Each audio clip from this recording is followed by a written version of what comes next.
Hej, Omri. Guten Abend. So, good evening. I am delighted to see you here this evening with us, and that we've a full house and also got lots of people online, and invite you to a discussion this evening between the recipient this year of the Hannah Arendt Prize, who is Masha Gessen, and with Philipp Albrecht, and with my name is Tamara. Oh.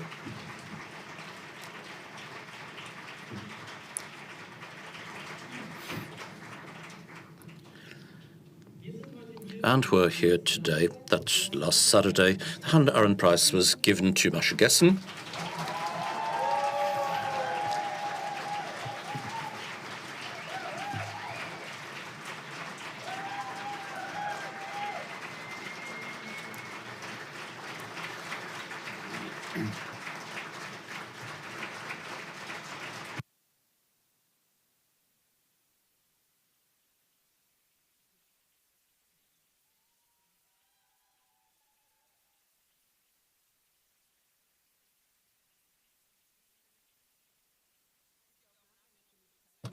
Well, you've got enough time to applaud later. We're here today because the prize was given, but we're also here because the presidency, Imme and Jan, they didn't take part in the ceremony as planned, because there was a dissent, there was a disagreement about the content between the presidency and Masha Gessen about an essay that Masha Gessen that they published on the 9th of December in the New Yorker magazine, and about this magazine and about the discussion, and we're going to talk about this today. So this was intellectual modesty for Hannah Arendt, and so we want this virtue to take place here this evening, and we will show through this that disagreement, we shouldn't avoid it. This is an invitation to discuss with one another.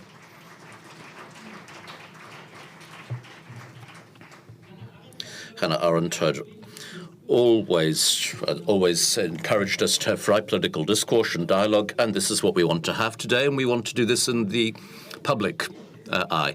This public discussion is also a dare for us. That she said, Kaliask, but she talked about the dare of the public. But she also talked about courage as a cardinal political virtue. And so I'd like to begin with this. And I'd like to talk to Masha Gessen and to Imme Scholz and to Philipp Albrecht and show this virtue in this discussion. And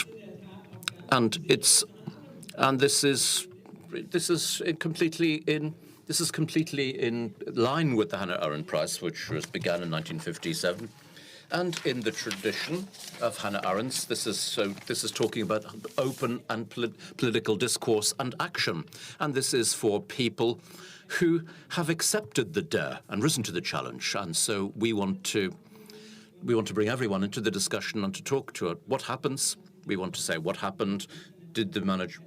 Why did the management decide not to take part in the prize ceremony? Then we want to talk about the essay, and we want to see what the dissonance was, or the disagreement.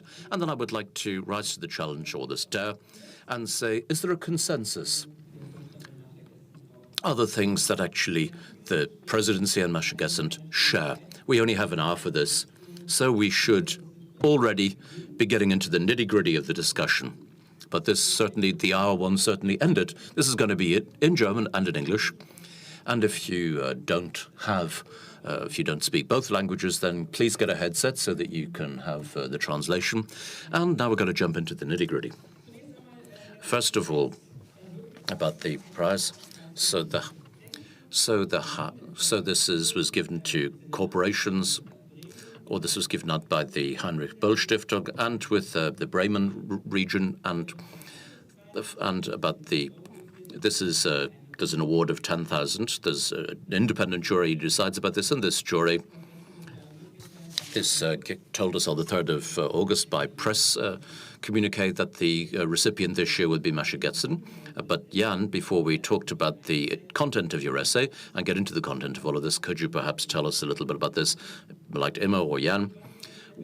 Why are we having this debate why are we having this in the Böll-Stiftung today, and why didn't we having it within the framework of the prize award?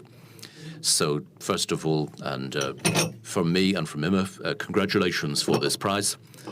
And thank you for coming here this evening and that you've accepted this invitation that we've already given to you before the prize award in Bremen. We were criticized for two dissonance, or the two disagreement. The one was the one that you raised about some of the declarations that they said in their article in the New Yorker about a week ago, and the other disagreement was that the second criticism was that we actually agreed on having this debate today and that we invited you. Both critics, these were really, really taken vehemently, and so this is just how it is. And at the same time, we were intensively involved with these declarations. So we we decisively said we didn't want to be involved as the Heinrich-Böll presidency. We didn't want to go to Bremen, but we do want it to be possible but we can have this stance, but we can also have the stance that we have to talk about it. And this is why we agreed to have the event this evening, so that we can have a discussion and about your declarations and your writings. And so we don't just talk about what we disagree about. We have to talk about the form that we treat and process dissonance and disagreements. And so this is why I'm happy that we can be here together for this evening. Yes, so let's. I think that the fact that the room is full means that people are happy to have this debate and discussion this evening, and thank you, Masha Gessen, that you've come here especially for this. So thank you very much for that, and congratulations on your prize. And on the 9th of December, you published an article in the Shadow of the Holocaust on the 9th of December in the New Yorker, and you're also talking about your personal shadow of the Holocaust that was already shed a shadow over your childhood, and also the fact that a part of your family didn't survive the Holocaust. You were born into a Jewish family in Moscow, and then you migrated to the United States and then in 1991 you went back to Moscow. And you've seen the new stance of Russia. You've also been able to commentate it. Then you also saw the rise of Vladimir Putin, and you've also written a book about this, which has also been published in German, A Man Without a Face. And then you've also criticized the Russia's stance on LGBT and other rights, and you've decided to go back to the United States, and you live with your family in the United States, and you have a lot of publications there. And you've also written for the New Yorker, your essay, and is also based on and you went to Kiev over Poland, and the most disputed point in your essay is that you compared the Gaza Strip with a Nazi ghetto. And they're talking about legitimacy and sense of talking about the Holocaust also. And a lot of people talk about the Holocaust wrongly. And you can't compare it to everything. And so just independency about the situation in Gaza. And for those of you who haven't read your essay, so you were talking about how to classify the German memorial culture. Could you tell us once again how you see our memorial culture in Germany, how you wrote this essay, and how you've seen your perception change from the 90s until today? Thank you. It's very good to be here. I think maybe I should talk about how we got here for a minute before I get to talking about memory culture in Germany, especially because these things are obviously intimately related. So the first thing I heard about what was happening with the prize ceremony was on the morning when I was supposed to fly to Bremen. And either just before I heard this or right after, the Heinrich-Böll Foundation issued a statement saying that my comparison of the Gaza Strip to a ghetto foreclosed any possible discussion, and it could not be a subject of public discussion. There was an incredibly moving prize ceremony in Bremen, which originally was supposed to take place in the mayor's house, and it's usually, I think, quite fancy, and there may be 500 people. But instead, we had an intimate dinner for 14 in a private house, and a discussion the following day for about 50 people, which was standing room only because the space was quite small. And I understand that that was the only space that the organization could get. I did receive an invitation to meet with Imme privately, and I rejected that invitation because at that point, which it doesn't mean that I don't want to talk to Imme, at that point there had been another statement from the Heinrich-Böll Foundation that said that the foundation supported giving me the prize. It's just that the mayor's office had canceled the venue, and so the ceremony had to be postponed, which, for me, coming from Russia and before that from the Soviet Union, was so incredibly familiar.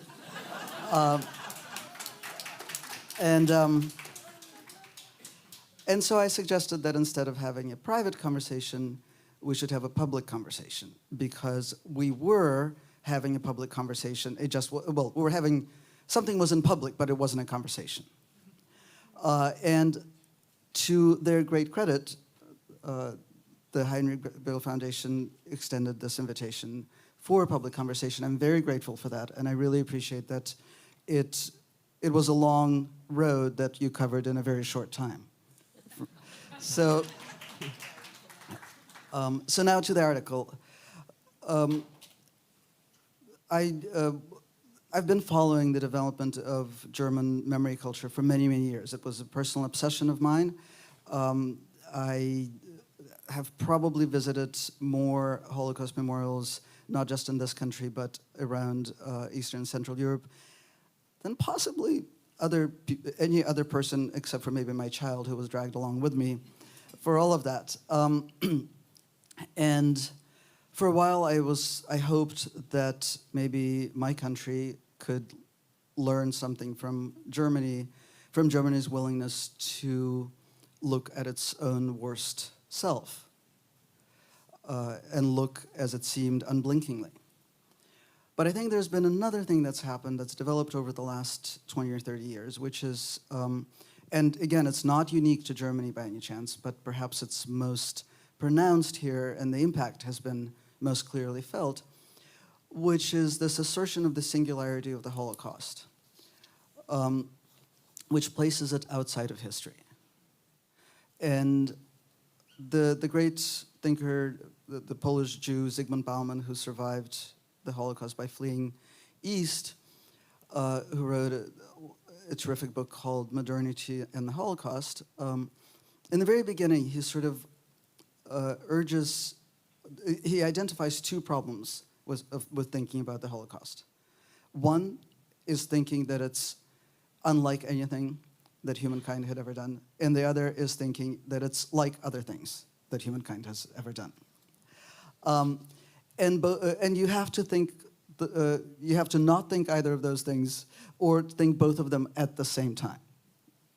And I think by placing the Holocaust outside of history, we betray the promise of never again, because you can only deliver on that promise if you're consistently asking yourself whether things that are happening in the present are reminiscent, similar, or essentially similar to what was happening 90 years ago. Because we know that the Holocaust is possible, and that's our only advantage over people who lived 90 years ago. We're not better people, we're not smarter people, we're not kinder people, we're not more fundamentally moral. The only difference is that they didn't know that the Holocaust was possible, and we do. And we have to not pretend that that it's impossible, even though it has already happened.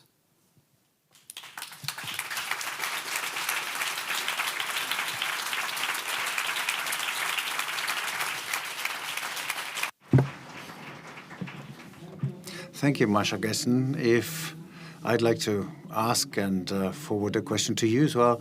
If I understood you right, you reason your approach that you can't think the Holocaust singularity with a moral principle to avoid another Auschwitz in behalf of the humankind. We have to see Holocaust in the historical view. Now, the prevention of a repetition is something I would characterize as central idea of Heinrich-Böll-Stiftung. Do you share the view that Masha Gessen has just put forth, that it has to be taken outside of history? How do you take the discourse here? And does it really need it as a reference in order to understand other crimes and prevent them? Well, thank you for the question. I have understood this never again in saying that we always have to look to stop the beginning and look very closely if the extent of the view of the people changes. And I say this because the Holocaust is so unlike as many other things. Many of you will remember the discussion Hannah Arendt had with Günter Gauss, and she always said, we, that means her husband and her, didn't want to believe it. This is because everything else that happened could be taken from the book Mein Kampf. And she said, but this not. And this, the shattering of this industrial scale of devastation you don't have any approach to that if you don't leave the realm of human thinking. And that she was still shattered visibly, this is the singularity for me. And it doesn't mean that we, in our political work, in our educational work, and our way as political humans, should not always make it clear to us how was this possible, where did one look away, which risks were underestimated for it not to be repeated. Things never repeat identically in history because the world has changed, but the risk is still present. And this is why, for me, a major part of the remembrance culture is that it is recreated by every new generation. And this is how the memorial has extended. So in the last Memorial Day in January, there was a memorial of the homosexual victims of the time, including Sinti and Roma. And so every generation has to ask again, what does that memory mean, and in which negative continuity do I not want to stand? And this also means that we have to ask ourselves, and it's a question to our work, what does the memory culture mean in a multi-perspective society that we are in? And that enriches it, but it has to stay alive. It is not possible to update it again and again. It will lose the critical thorn in our side, which is necessary for our political discussions. And in this sense, I wouldn't say that it should be put outside of history, but I would share the objective that it has to be in history as an obligation to ourselves. I'm finishing in a moment. So for me, it is not history in the sense of looking back and analyzing, but we produce by our presence, we produce history. It's a continuum, and this has to be looked at from both directions. And this is what I think of and what I understand in memory culture. Thank you, Imme. You have mentioned history and memory culture and the relevance of it, and this, of course, is a central question of the comparisons. Jana, you said you wouldn't want to participate due to the comparison, which is a Holocaust comparison. With respect to Gaza, could you comment on the question why exactly this was problematic for you? I think, first, it's important to point out that comparisons and relations to the Holocaust are not really, which is not fundamentally impossible. So there is this kind of possibility to refer to it and contextualize the lessons learned. And I'd like to point out that 1999, at a party meeting of Bündnis 90 the Greens, on entering the NATO war in former Yugoslavia against Serbia, we had the statement said that Auschwitz is not comparable, but I've learned never war, no again, and never again Auschwitz. And that reasoned the participation in the war. So this is not out of bounds completely. And there was criticism of this at the time, and I have to say, at the time, I critically viewed this comparison which Josika Fischer did at this party meeting. Still, it was quite right to have this kind of discussion, and it's important to share views and look at what is correct and what's not correct in the comparison. And I remember a discussion in 2009 when I was in Tel Aviv in a flat which belonged to the former peace activist Uri Afneri, who is not alive today anymore, and I talked to him at length in a year in which he, as he was not a peace activist, but in his early times a terrorist as well, and attacked the British occupation forces. In this year, he wrote a very similar contribution comparing the situation of the blockade in Gaza, that was early 2009, comparing it to the Leningrad blockade in the Second World War, in which the Red Army in Leningrad had barred itself in the city, and in the end the Germans bombarded the city, causing many civil victims in the setting. And I have to say, at the time, this comparison, I discussed this with him, and I think it is absolutely okay to set up this kind of comparison, but I think it's also important to face the criticism. And at the time, I thought it was a difficult thing to say, but I thought it especially tricky if it's not a comparable, in this case, military situation. The IDF was not in Gaza, and it is not the situation, it's not a comparable situation as in these military situations. And if you compare it with a ghetto, then the difference is, and that's the most important difference, that the Jews who were in this ghetto were not used as the human shield, for military competence, but they couldn't contribute in any other way not to be there and not to be a victim.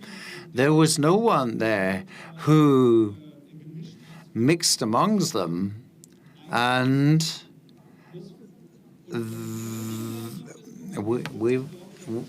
I think the difference at this point is that these humans were under the devastating attack. They were victims of the devastating ideology of the Nazis who murdered.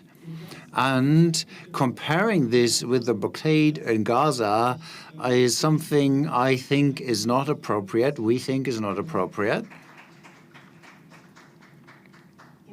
And I think it is okay if we voice this and if we discuss this, and if we are of different opinion, especially if these are sensitive, fundamental questions, we get to the result that this is not a way, it's not a setting that we can participate and award a ceremony if this situation can't be discussed at length.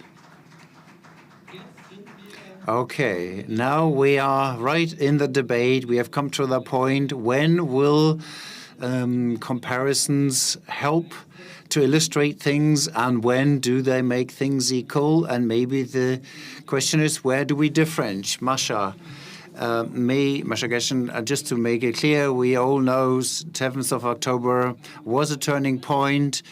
Terrorists have attacked Israel. 1,200 people were brutally murdered. Many women were raped. People were burnt alive, and this was followed by a military operation, a retaliation to Gaza. And we will open the discussion later. Thank you for the question so far. Masha Gessen, I would like to ask this question to Masha Gessen first and then invite you to the discussion. So you have said that we need this comparison now in order to find a language for what is happening in Gaza. You say a prison is not the right word. It has to be it is better to call it a ghetto because it gives us the language to say, because this ghetto is being liquidated. And now the question is, why do we need this comparison in order to be able to talk about Gaza? And the second thing is, maybe a bit provocative, if you word it this way, the ghetto, the total Gaza will be liquidated. Do you not say that the Israeli military does not only want to hit the military who shield behind mosques and hospitals and things, but have a different intention, which is liquidation of the whole population in Gaza?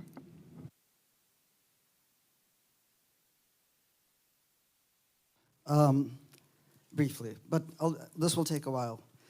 I have to admit, maybe it's the interpretation, but Jan, I did not understand your objection to my comparison. But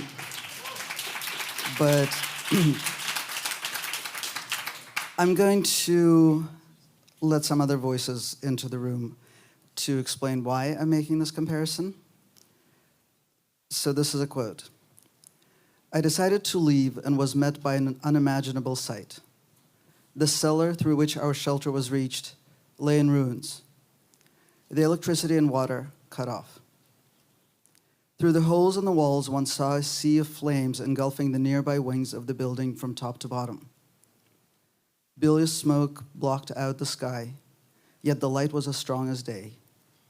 The courtyard was covered in shards of glass, pieces of brick, of tin, of charred wood, of damaged piping and other debris, window frames, pieces of walls, furniture, and household utensils. It all amounted to a sight which is hard to describe. It was hard to find any kind of parallel. I was no stranger to destruction, including the last days of the 1939 siege of Warsaw. but the present destruction surpassed anything I had ever seen. Baruch Goldman and Nachman Blumenthal and Joseph Kirmish, Resistance and Revolt in the Warsaw Ghetto, a documentary history. I go out into the street. It is burning. Everything around is on fire, whole streets.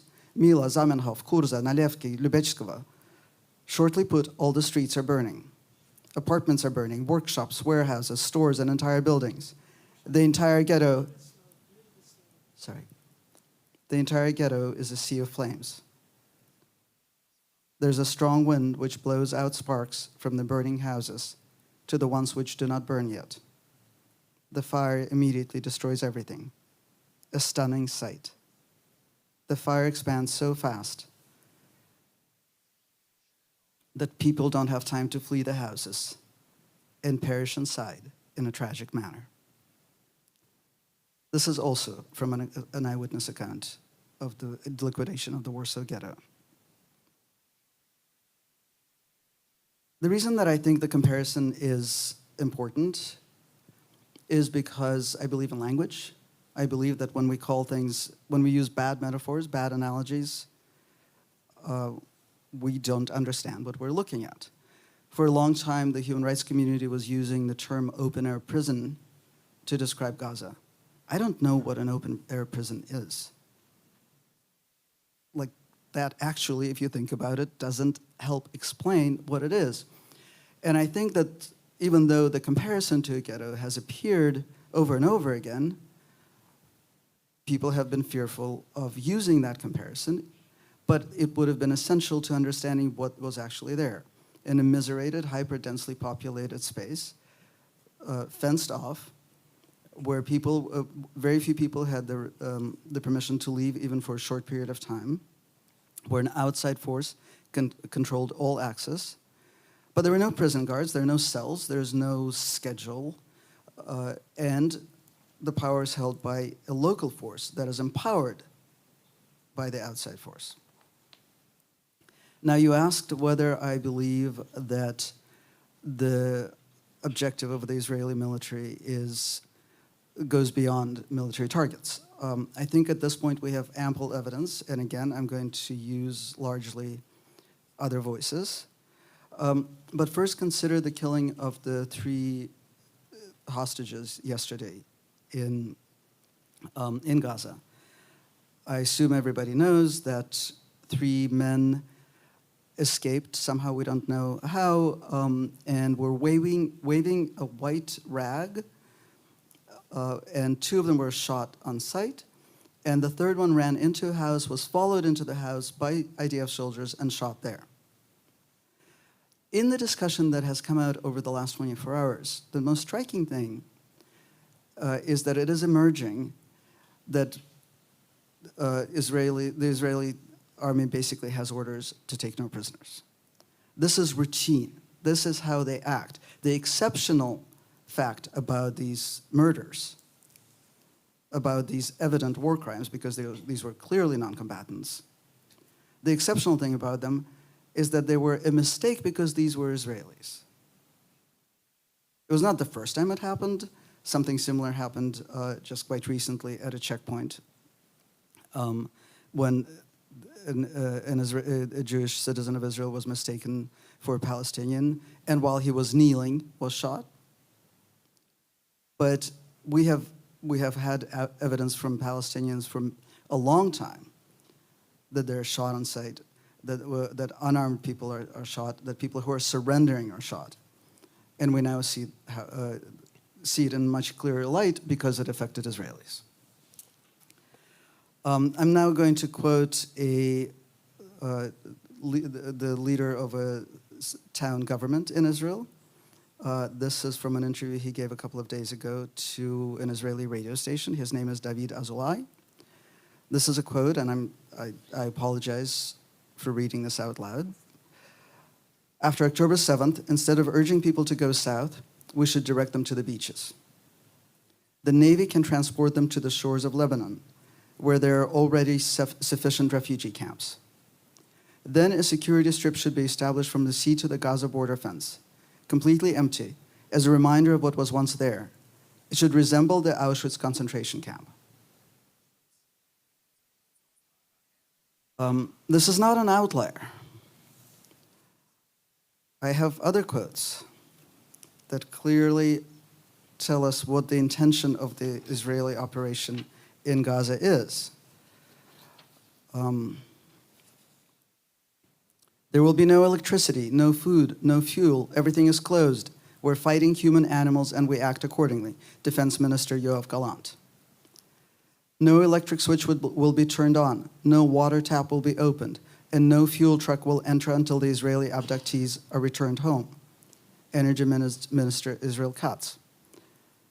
As long as Hamas does not release the hostages in its hands, the only thing that needs to enter Gaza are hundreds of tons of explosives from the Air Force, not an ounce of humanitarian aid. National Security Minister Itamar Ben-Gvir.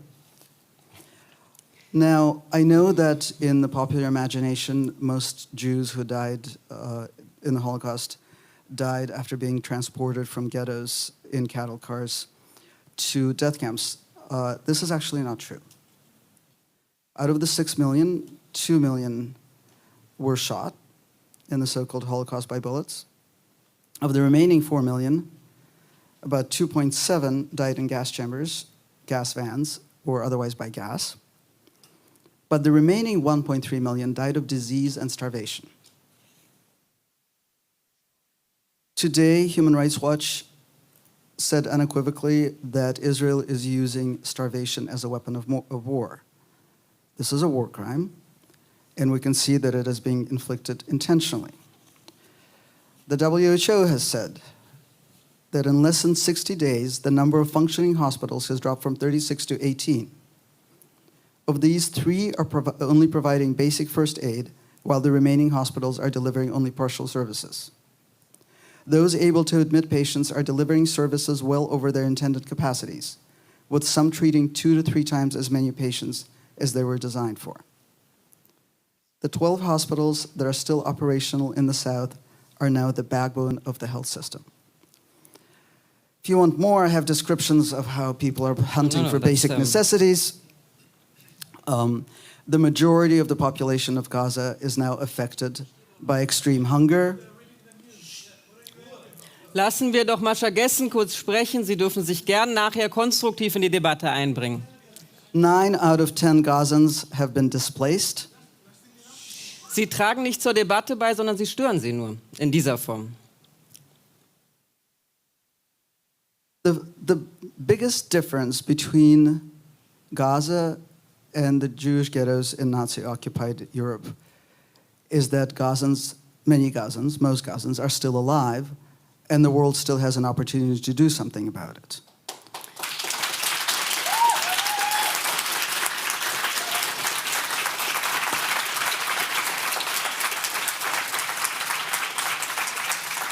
Masha Gessen.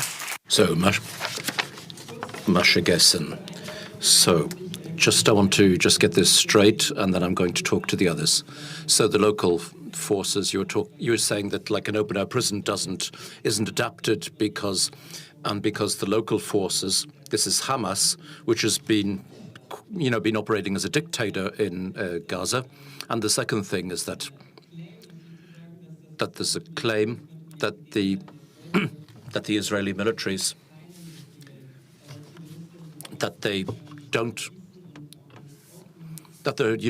they're shooting civil population as well, and we don't want this to happen again. The quotations that you've had for Item, this is someone he's been seen as an extreme right person in Israel, although he said sort of like to get rid of all of them, and he's not a serving member of the IDF. But I don't want to have a discussion about assumptions. And I think we all agree that with Masha Gessen that there's a humanitarian catastrophe in Gaza, and we've got to deal with it. And Imre, we've already heard from you that you've had a discussion with your officers today in Ramallah and in Tel Aviv. And how is the situation now from your point of view, in particular with respect to your offices that are open? And we've got to make sure that humanitarian laws are observed. And how can we act in order to improve the humanitarian situation in Gaza? currently.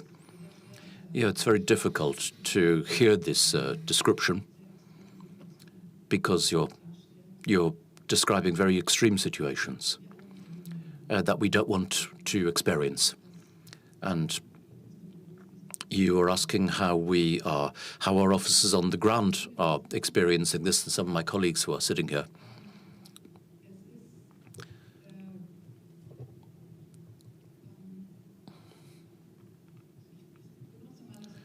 I'm using the word trauma because the situation as it is, Masha Gessen has just described it.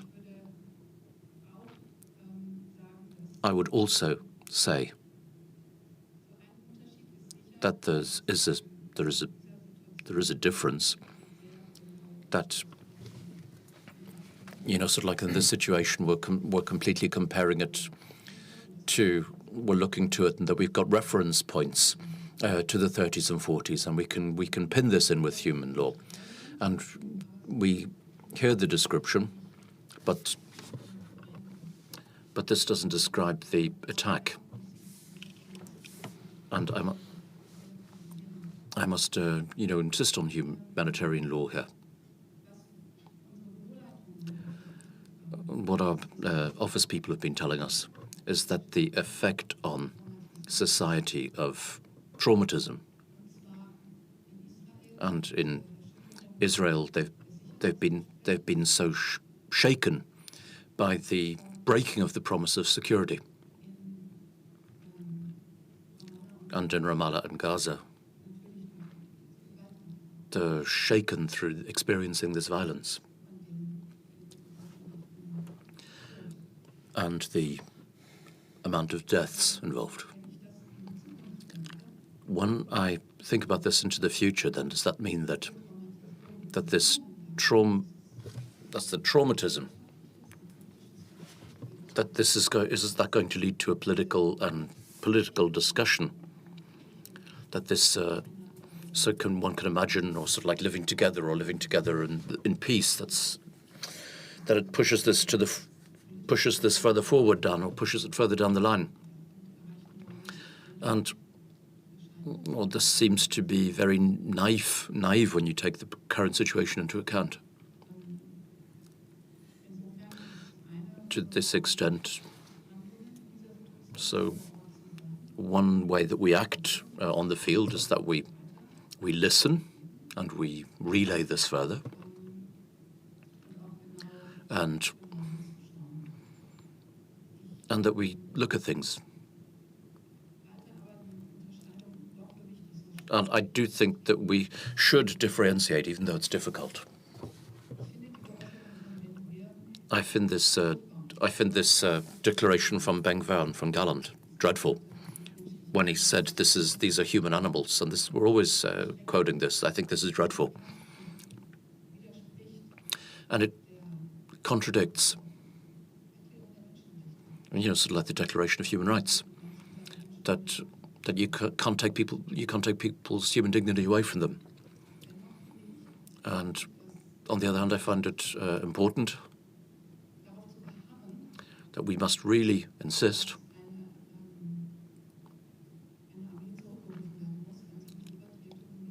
that an army must be called back when they go overboard. And from my perspective, it would be better when it would be possible. From Israel, that we could share, you know, some political perspectives, and that they don't just act militarily, but we've also heard from our office managers on site that people are hesitant within society. And yeah, of course, people want a political solution, but there is no differentiated discourse how this political action should take place, or how it should be. And I think, yes, sort of like both sides have gone into a spiral of violence when sort of like extreme voices, of course. We've got a majority of Palestinians who at least who support Hamas. And we've got to talk about this. We've got to talk about how a solution can look like in the future and how can we contribute to it. You know, sort of like Palestinians have a right to self-determination. Imme, do you want to just say something else?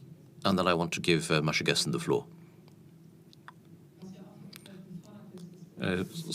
So what we need here is we need to be a ceasefire. And we need a ceasefire, and then we need a sustainable ceasefire. And I interpret a sustainable ceasefire as being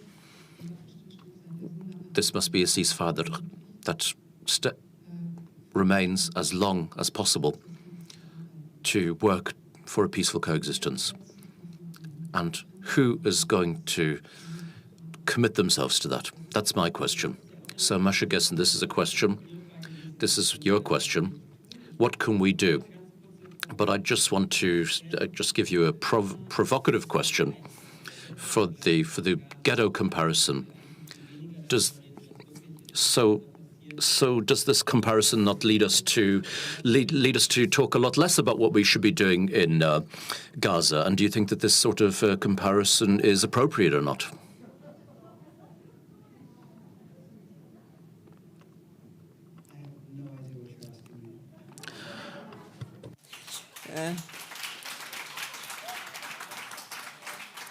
Ich frage mich durch den Vergleich. Through this comparison, do you not think that we should be dealing with ourselves more as with Gaza? I asked Masha Gessen. You can all contribute later. You can all jump in afterwards, but I'm asking them the question first. We're going to open the debate up afterwards. Or I'm just going to take the last aspect, and then you can all join in. We're talking about language, and this is a question: the power of language, and what can we do through language, and bring about with language as an instrument. Masha Gessen, you've also, when you talked about a silencing in the framework of the prize award, and that they silenced you. That the people cancel and silence positions like yours. And in another context, you talked about the McCarthy era. Maybe I'd like to ask bring Jan into the discussion. And what do you think about what do you think about this accusation that Germany has been involved in a silencing act? What about this? And how do you bring the Böll-Stiftung and its position into this? I think it's important that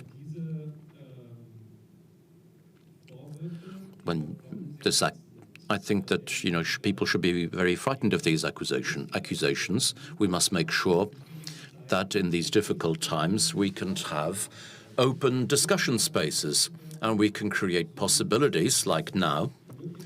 We can create possibilities that we can create spaces where people can come together and discuss. And this is the decision that we've made today. And that we didn't have the opportunity to have a discussion within the framework of the prize ceremony, but we do have the opportunity now.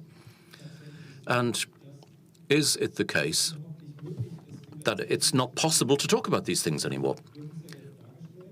As it has been portrayed, I think that it's not the case. We're discussing here quite publicly with one another, and I don't think it's dreadful. We don't have a silencer here in the room, and nobody's being silenced or cancelled. We're making a space for this, public spaces, and I would be happy if other people would do this as well. But in this country, you can say quite a lot more than other countries in the world. It's protected by the Constitution. The freedom of opinion is protected by the Constitution. And I am proud that it's in our Constitution, and I will do everything to defend that. It's constitutionally defended, and we must make sure that it's done. But freedom of opinion does not mean that you've got the right, a disagreement is also part of public opinion, and it should remain so. That we can also remain so, that we can disagree with one another, that we can have dissonance within discourse, and you sort of like, I accept your opinion, and I'd like to discussion with you, but I'm not going to give you a platform for it. Not necessarily. Yeah, you can develop your questions, but I'd like to ask Masha Gessen about one aspect, and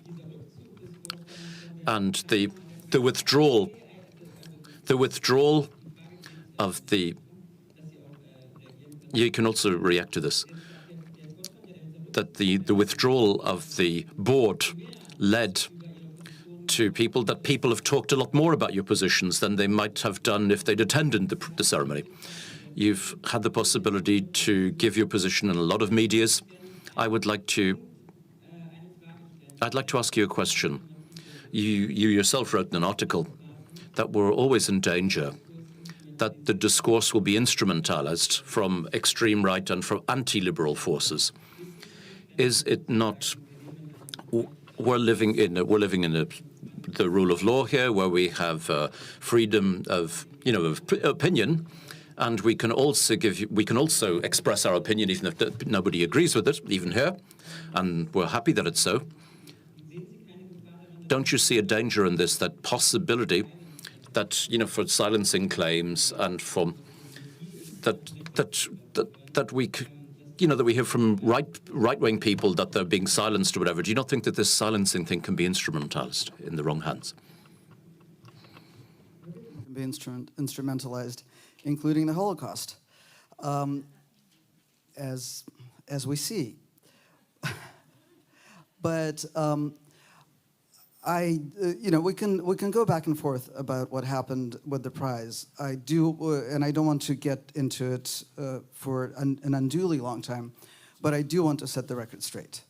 The normal process for the Hannah Arendt Prize involves a reception on Friday night and a large discussion at the university the following morning.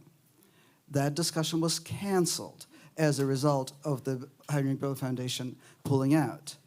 So to say that the discussion was not possible here and you're providing a space for discussion, was not possible there, you're providing a space for discussion here, is not exactly true. That said, I still appreciate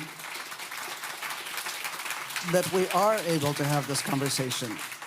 I think it is important, and I don't take things like this for granted. It is an outstanding achievement of any country, and of this country in particular, to be able to hold an open discussion and to hear the calls for the need for discussion. When your starting point a few days ago was that no discussion was possible, so I think both of these things are true at the same time.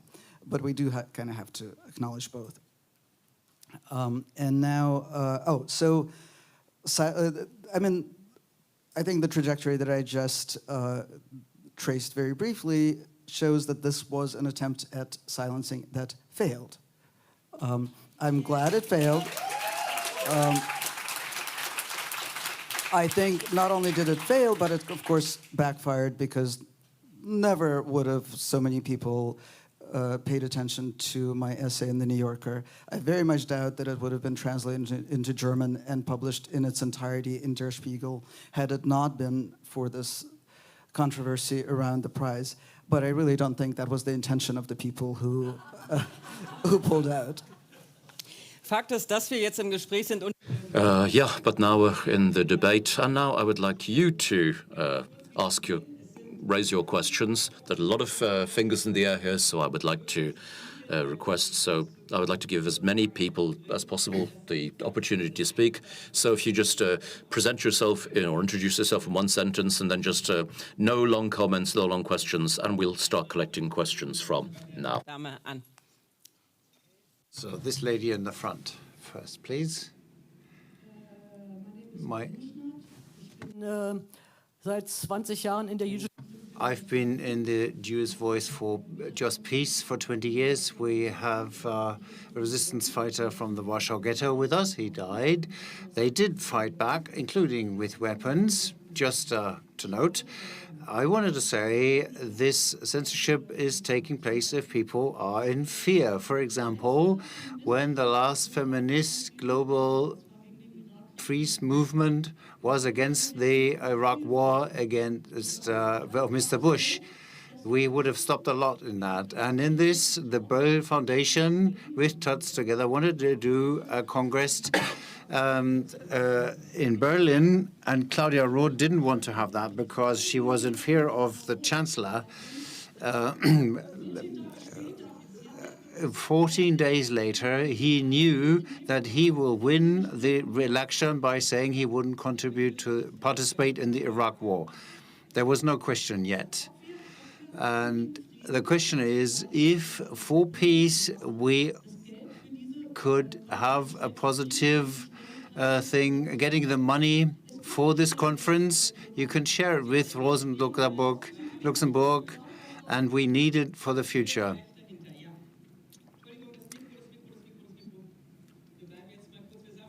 We'll just collect some questions here in this area first and then move on. Esla Disharat, the open letter that I shared was from me. I would first like to welcome Masha Gessen. I'm very happy that you are here, and I am of the opinion that the process started by Heinrich-Böll is an attempt to damage your reputation and integrity. This is something that we see against many Jews here, and I welcome Pandis Prize. Now my question, you have mentioned that you, in a very special way, worked with the memory culture of the Holocaust, not only limiting it to Germany, but to the Eastern European countries as well. And there is a discourse that started with the German approach on this memory culture, marking it as a memory theater. You thought, what could be learned from this? At the moment, we are in a situation where we have to talk about ideology theater. So how would you assess this? Just briefly appealing to all of one, please keep it short to allow many questions. We don't want to have presentations here, but take opportunity to ask questions. The gentleman at the back, please. Maybe give us an example on how to do it short. Christoph Reuter, Der Spiegel, a question on the ghetto comparison. What Yoav Gallant, the defense minister, said, no water, no electricity, nothing, no food, still applies.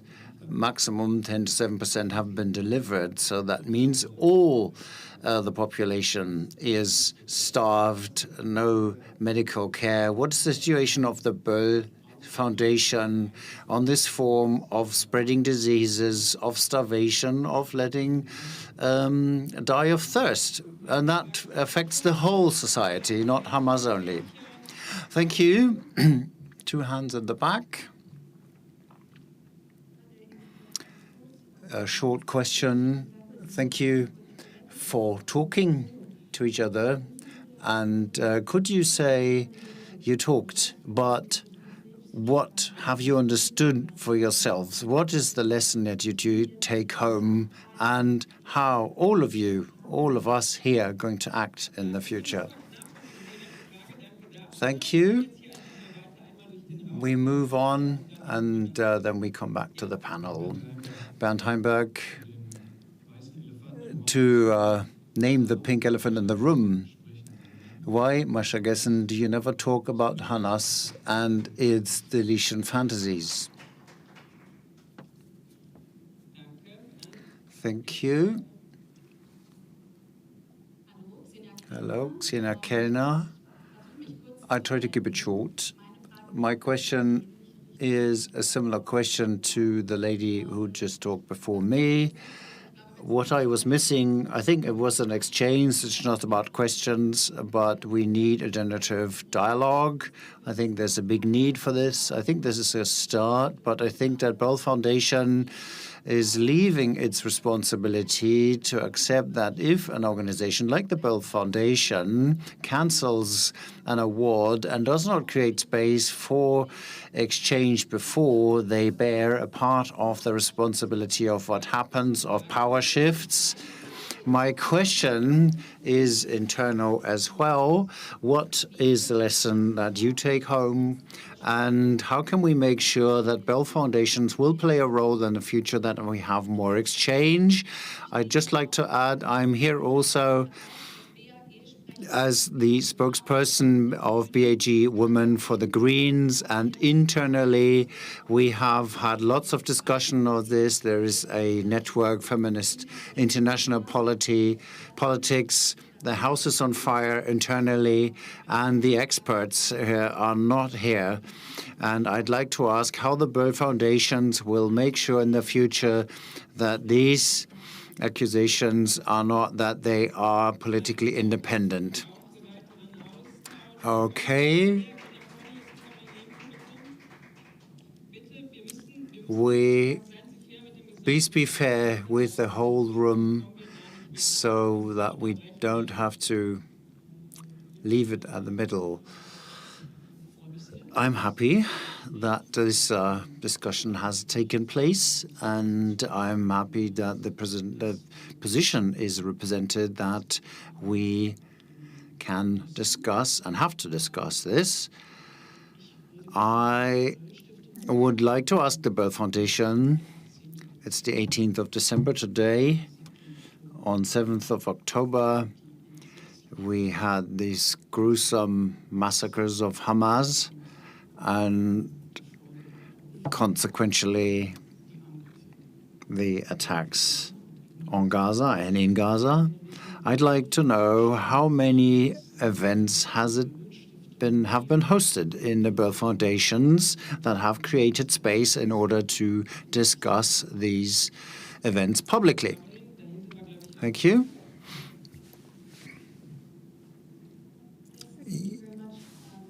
Masha, I wanted to ask you if you could maybe elaborate on why you think the memory culture in Germany has taken this direction. In your article, you talked about, there's been a lot of debate about the ghetto comparison, but you talked about the fact that there are anti-Semitism commissioners around this country, and a lot of the people who they are censoring are Jewish intellectuals and writers like yourself. How did we get to this point, and what does it mean? Danke. Hier vorne bitte.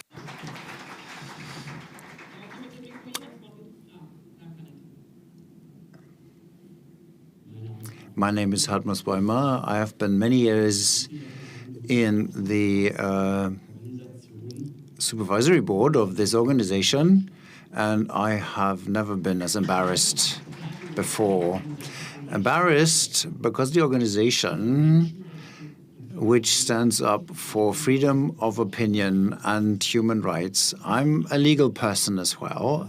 And Jan, what you've just said about the free opinion pulls the carpet under my feet. And one more thing, it starts with every one individual. And in an organization, you can't just call out for the state and the constitution saying that we have free speech. It is dying here in this room right now. And I support what the people before me have said. What is Böll-Stiftung doing now? Thank you, Masha, that you have opened this discussion here. But I would like to know from you, what do you do now? Okay, just briefly here. Katharina Rabe, a short question. What moved you to damage this author in such a strong way? Why does the Green Foundation not follow the legislation? We have to have a discussion on this article, even if you don't agree with it. This has nothing to do with canceling an award ceremony. It is a law that you don't withdraw it. It was cowardness, and I don't understand why you did it. I think it is very concerning that you did. Just the appeal, a brief repeating is underpinning things. It's good if we had time. But these kind of questions have been asked several times, so please don't repeat these type of questions. I couldn't hear what she said. For the Böll-Stiftung. Und zwar, why is the Heinrich-Böll-Stiftung contributing to the destruction of Jewish diversity of opinion in this country? Does the Heinrich-Böll-Stiftung believe that it is appropriate to police progressive Jewish opinions in this country, given the history of this country? And when will the Heinrich-Böll-Stiftung find a way to accommodating a diversity of Jewish opinions, even if they are inconsistent with German sensibilities? Is this not the very least that progressive-minded institutions owe to Jewish people, given the history of this country? Ist angekommen, danke. Diversität der jüdischen Stimmen.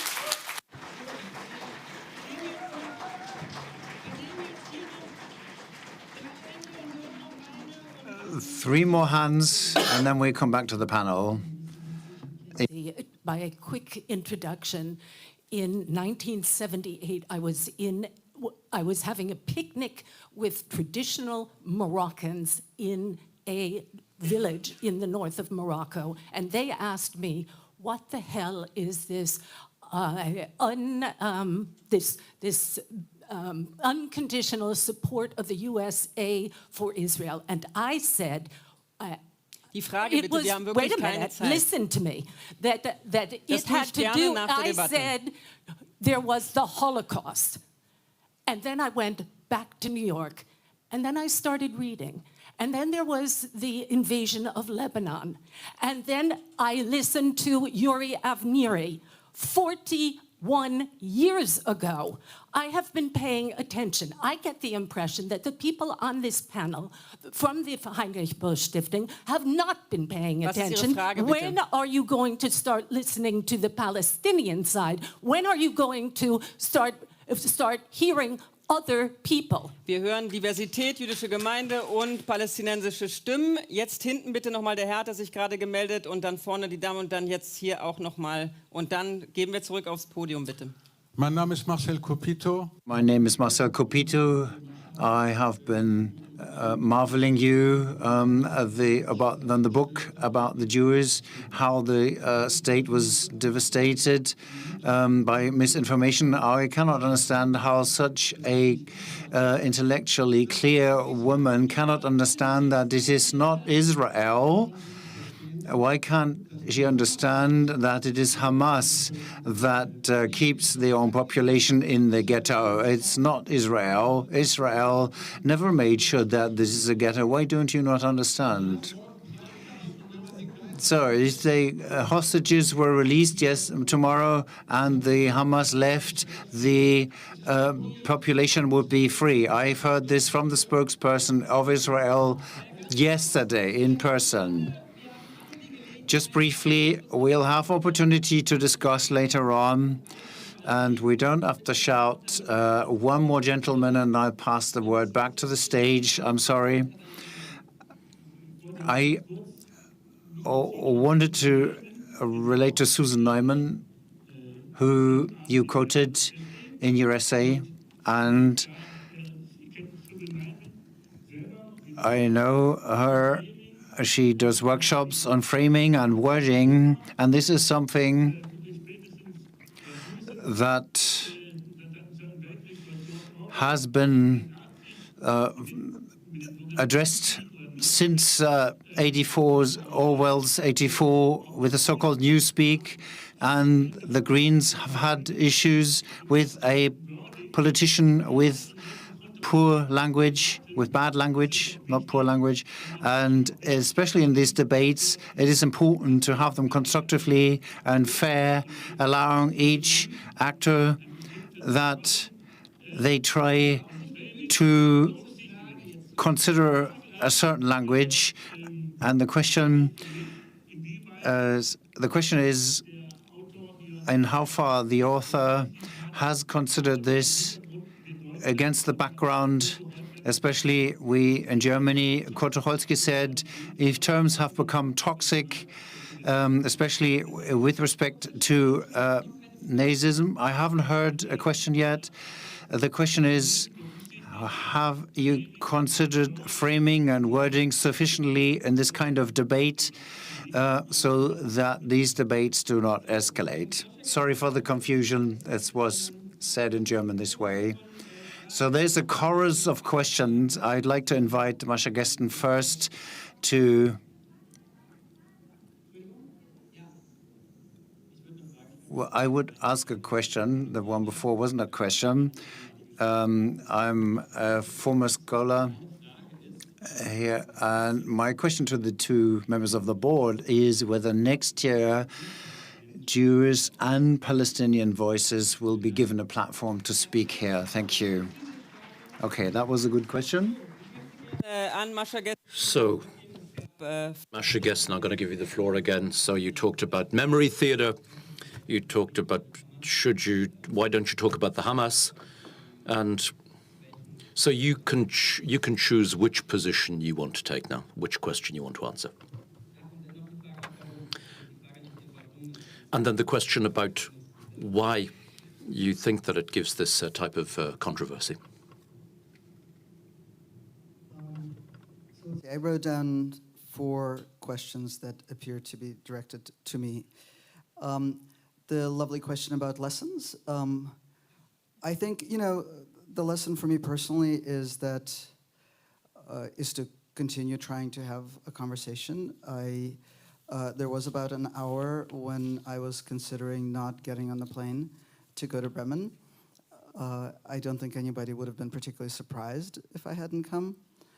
But I've had some really extraordinary exchanges culminating with this one over the last few days, and I hope it makes some kind of difference, or at least leads to further conversation.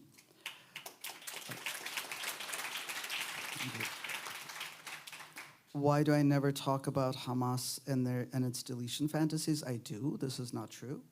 I have written about the October 7th attacks. I wrote about them in the big New Yorker essay as well. I think at the moment, the urgent issue facing humanity, one of the urgent issues facing humanity, is not Hamas. It is what is happening to Gaza. Whenever there's a ceasefire, however it comes about, Hamas will be an issue. There's no doubt about it. But that's not the most urgent topic of conversation right now.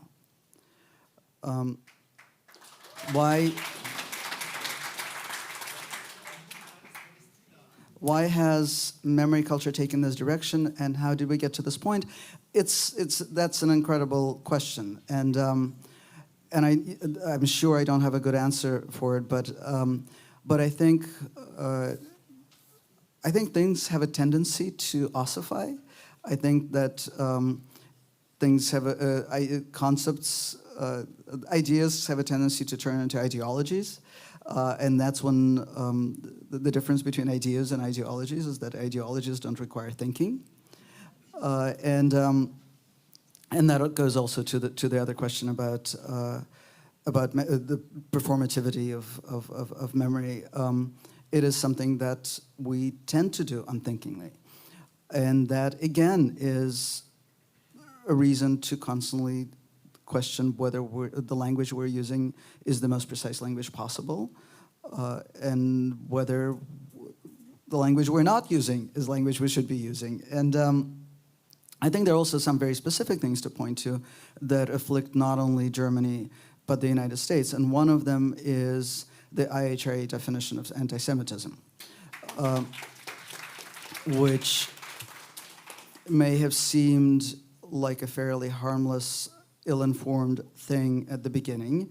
I assume most people in the room know what it is, but It's a definition drafted by an intergovernmental, non-governmental organization called the International Holocaust Remembrance Alliance, which lends itself to interpreting any criticism of Israel as anti-Semitic. And I'm phrasing this carefully because it's not quite in the definition, but that's how the definition has been applied. And much of the bureaucracy that has appeared in Germany to ostensibly fight anti-Semitism has used the IHRA definition in its most sort of reductionist way. The same thing is happening in the United States. The idea that anti-Zionism is anti-Semitism is really gaining traction. And we're seeing the same kind of bizarre alliances in the United States, where just last week, a Republican majority voted for a bill, for a non-binding resolution declaring that anti-Zionism is anti-Semitism, and some quite mainstream Jewish congresspeople did not vote for it, stating the obvious: anti-Zionism is sometimes anti-Semitism and sometimes isn't. And you can't claim that a criticism of Israel and a critique of Zionism is always anti-Semitism. So there.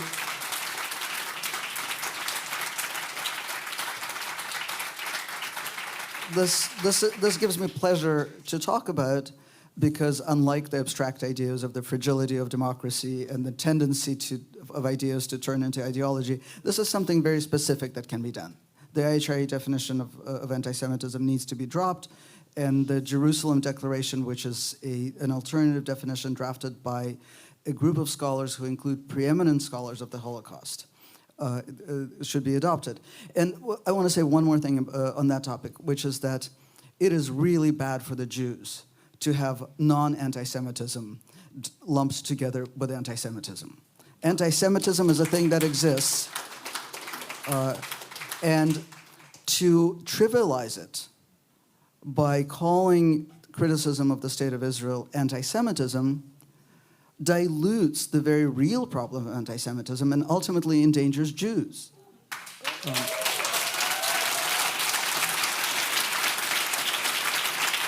Thank you.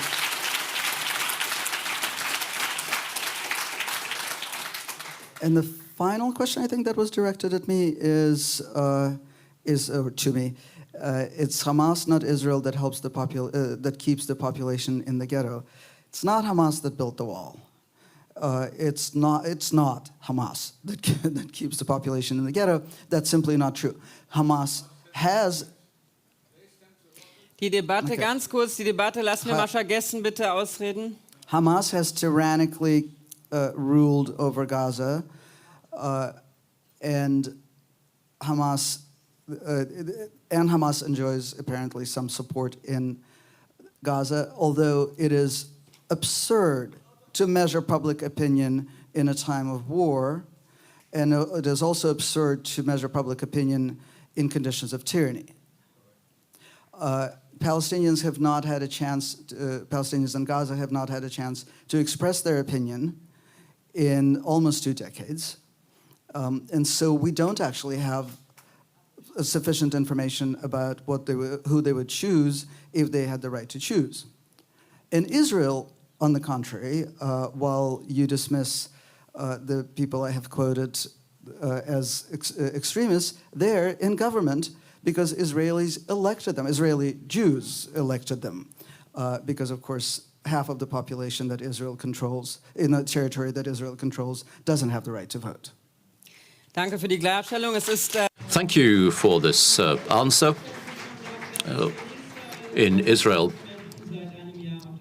10,000, thousands of people, tens of thousands of people have been demonstrating on the streets, and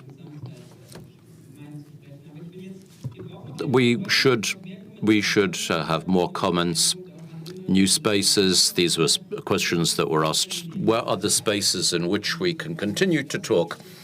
Where are the spaces for diverse Jewish voices and for Palestinian voices? Maybe you can just come. You could take a position on this. First of all, I would like to come back to Caroline Imke's question. If when I look back to the past, where we organized about 5 events, including the the one that we've just had, as a federal foundation, where we've had the people from Tel Aviv and we've had the people from Ramallah, and we've had an open space for them. With our regional manager was also there. I can't remember who, but this discussion was held today. And this discussion that we're having today, this is part of diverse Jewish voices in Palestinian. I would like there to be more of them. We have the German-Israel literary days. We had this event. We should have had it 2 days after the 7th of October, but the Israeli authors, they were in a situation where you couldn't convince them to come to Berlin and to have readings. And I think that was a basic problem, that we were in a situation in which the affected people, they're under extreme pressure. That doesn't mean that we shouldn't organize more events, but I just wanted to say that. And of course, I'd be happy, and we're working on it, that in the next year we do actually have more space for this type of discussion, where we can have Israelis and Palestinians, get them together, and that they can take the floor about the situation and talk about the possibility of a peace solution.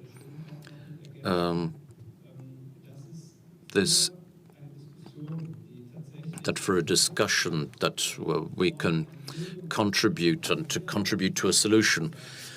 But from here, from the outside, and to get involved in resolving a conflict, this would be to recognize on one side, you've got to recognize the suffering on both sides, the massive suffering that's occurred, and I think it's very important that we need to recognize this suffering,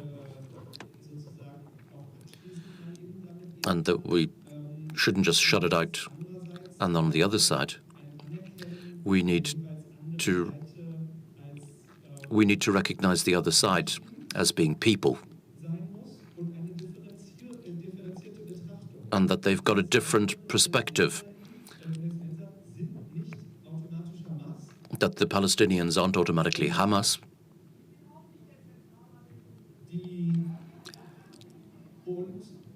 and then the Israelis in Israel aren't automatically for the extremes. And I think you've got to be able to differentiate with people. And in the events that we've held, we're strongly linked with progressive Israelis that have been criticizing the Israeli right and the Israeli government, and were in constant discourse with us. And for us to give them a platform, this is obviously normal. And we have got to recognize that everybody's not the same. And of course, people have we've got to allow differences, and we've got to make it clear. We've got to make it clear what the ideology of Hamas is, just like we're just as important. We need to make it clear what the extreme right ideology in Israel is.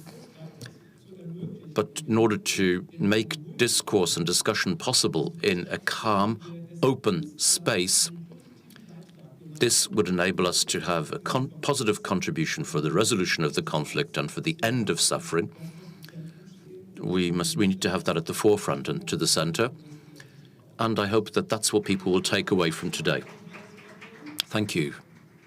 Imme, I'm just going to give you the floor now. And maybe I would like to add another aspect in here. This discussion that we're having today, there are other discussions. And how many events have we had? Of course, we could have had more. And I do hope that in the coming year we will have more events. And like you've said, we need to have more Jewish voices and more Palestinian voices. I think that's worth having. But what we've experienced in the last months is that there's been a very polarized discussion over the last while, And that's been the same in a lot of political organizations or humanitarian aid organizations. And this had cost us a lot of time and energy. We've tried to have these discussions, but we've spent a lot of time talking with our site officers. Of course, we have to improve things, but this is part of the political process. And the process is owning remembrance of the Holocaust and its significance for the present. And the question is what's the position of the Heinrich-Böll-Stiftung about letting people hunger and thirst? Well, on the foundation of humanitarian international law, of course we don't agree with it. And it must be condemned and things have to change. Yep, Imme has the floor. People have said that we're linked to the Green Party, but we're not identical. Of course, we're allied, but we're not identical. And that means that, quite practically, that the Foreign Office doesn't agree on its policy with us beforehand. That means that we have the need here. We should use this possibility within the Foundation for dialogue and for spaces where we can have critical debate. And this is what I've said. This is what we want to intensify. This is what I'm taking away from this event. But it's not always the case that what we're hearing when we're listening to the people in the Foundation. And that's part of our reality, what we hear. And people of you live in Germany. We've got to take the majority into account. We've got to consider it. And this is part of the discussion process that we need to have in order to have a position ourselves that recognizes the rights of both sides and contributes to the rights of both sides. And, of course, and I think we also need to have a living. We need to be against anti-Semitism, we need to be against anti-Islamism, or we need to be against other forms of discrimination. We need to keep the remembrance culture alive and not ossified. Then, was there something else?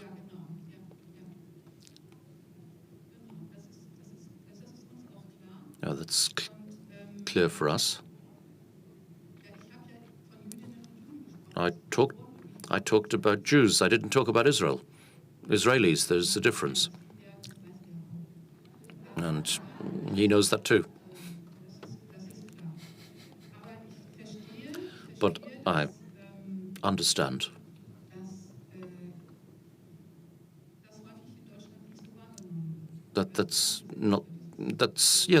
both terms are put on equal footing in Germany quite often. She means anti-Semitism and anti-Zionism. But in any case, it is a challenge for us.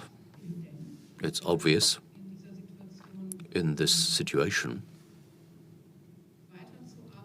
We need to continue working on this and to be recognized as an organization that feels itself committed to international law, to humanitarian law, and to democracy. And sometimes we don't always act according to. And this is we don't always walk the walk. And this is one of the reasons that we've had this discussion here today. And this is why I'm very grateful that Masha's come today. I don't think that so many people would have come if Masha hadn't come.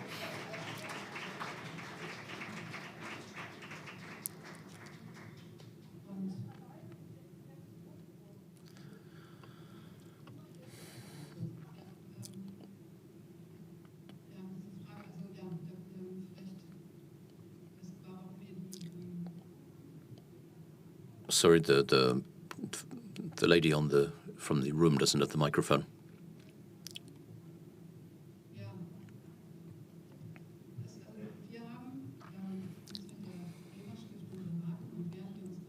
We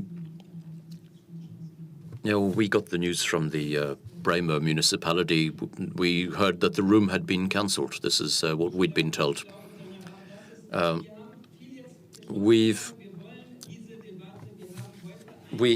Today, there's a lot of closed rooms. We've had an open room today. So Hannah Arendt, when she, in all of her writings, she said that it doesn't matter that we get results, it matters that we have conversations that don't end. At the beginning, we said we've got to have courage, we've got to dare the public. And so I want to thank people who dared to come onto this podium and who wanted to have this discussion. And I would like to end with a citation here. I would like to remind us here what we have today from the 1964 interview. Hannah Arendt was asked what this dare to the public, this was his last question to her, the dare to the public, what does it mean for you?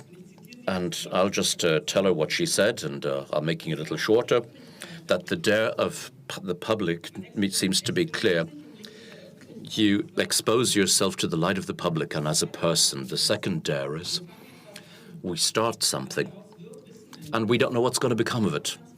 But how do you be concrete when you don't know? This is a dare. And so I would say that this dare, or this risk, is only possible when you have trust in people. That means that you mean to have basic trust in the human side of every person, and you can't do things otherwise. And so I would like to conclude this with her words and say thank you to Masha Gessen, thank to Jan and Imme, that you rose to the challenge and you dared to expose yourself to the public. So this discussion is now closed, but thank you to the public as well.